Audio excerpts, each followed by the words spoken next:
How to do motion graphics on After Effects.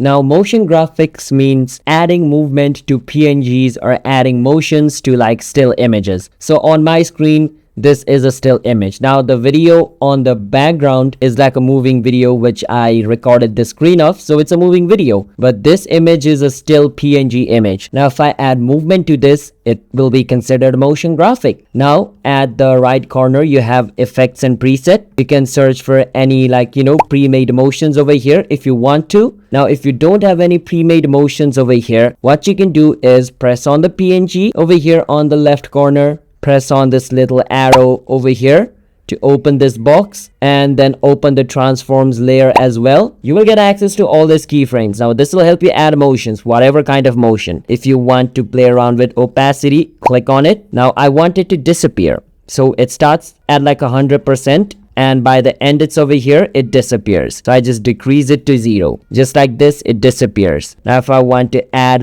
some position moving motion, I can click on position, go over here and change its position to wherever I want, like this, and it'll create this kind of motion. You can see it. Now you can play around with all of this, create your own combination and create a motion graphic. Now remember, complex motion graphic requires complex knowledge, playing around with graphs and everything. So you can search for that on YouTube, how to do those complex animations. But this is the most simple version of motion graphics which I just showed you. So I hope you understand. Subscribe to our channel for more videos like this.